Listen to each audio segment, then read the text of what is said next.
খবরদার, প্রমাণ পাওয়ার পরেও, দলিল নাজিল হওয়ার পরেও যারা বিরোধ করেছে, ইখতিলাফ করেছে, বিচ্ছিন্ন হয়েছে, খবরদার তোমরা তাদের মতো হয়ো না। যদি তাদের মতো হও তাহলে জেনে রাখো, ওয়া উলাইকা লাহুম আযাবুন আযীম, তাদের জন্য আমি মর্মন্তুদ শাস্তি প্রস্তুত করে রেখেছি। যারা বিচ্ছিন্ন হয়েছে, বিরোধ করেছে, তারা কারা? ইহুদি নাসারারা। এই আয়াতের তাফসীরে কাল্লাযীনা তাফাররাকু ওয়াখতালাফু, যারা বিচ্ছিন্ন হয়েছে, বিরোধ করেছে, তারা কারা? মুফাসসিরিন ইকরাম বলেছেন তারা ইহুদি নাসারারা। আওয়াজ করে বলুন তো, তারা কারা? ইহুদি নাসারারা। বিষ্ণু ঈসা ইসলাম সুনানে আবু দাউদ এবং তিরমিজির হাদিসে বলেন, ইফতারাকাতিল ইয়াহুদু আলা 71 ফিরকা, ইহুদিরা 71 দল হয়েছে।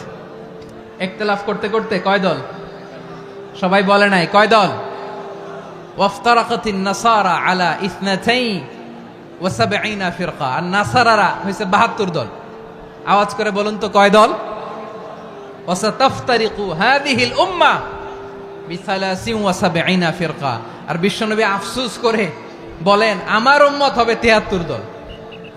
ইহুদি 71 দল, নাসারা 72 দল, আর আমার উম্মত, বুঝে থাকলে আওয়াজ করে বলেন। বিশ্বনবী বলেছেন আমার উম্মত ভাগ হবে কয় দলে? কুল্লুহা ফিন্নার, সব জাহান্নামে যাবে, ইল্লা ওয়াহিদা, একটা দল ছাড়া।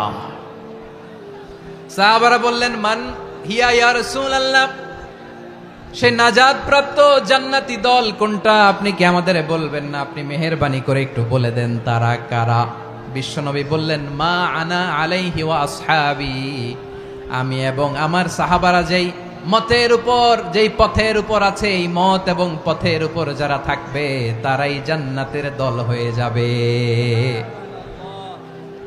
যারা আমার মত, আমার সাহাবীর মত এবং পথকে অনুসরণ করবে তারাই জান্নাতে যাবে।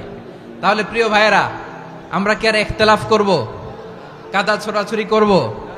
তাহলে আমরা ঐক্যবদ্ধ জীবন যাপন করতে চাই, ঠিক কিনা বলেন? এবার বলেন, ঐক্যের ভিত্তি কি? আমরা যে ঐক্যবদ্ধ হব কিভাবে? সবাই বলে ঐক্য চাই, ঐক্যবদ্ধ হতে চাই। ঐক্যের ভিত্তি কি বলেন? ঐক্যের ভিত্তি হচ্ছে তাওহীদ। আওয়াজ করে বলতে হবে সবাই, ঐক্যের ভিত্তি কি? যেই বলবে লা ইলাহা ইল্লাল্লাহ, ও আমার ভাই, তার জন্য আমার হৃদয়ে দরদ, মায়ামাখা দরদ, ভালোবাসা আছে না নাই? তাওহীদ। এই মুসলিম উম্মার ঐক্যের ভিত্তি তাওহীদ। পেকুয়ার ভাইরা মনে রাখেন, মেসেজগুলো মনে রাখেন। মুসলিম উম্মার ইউনিটি, ঐক্য, এটার ভিত্তি হচ্ছে তাওহীদ। যেই পড়বে লা ইলাহা ইল্লাল্লাহ, সে আমার কি?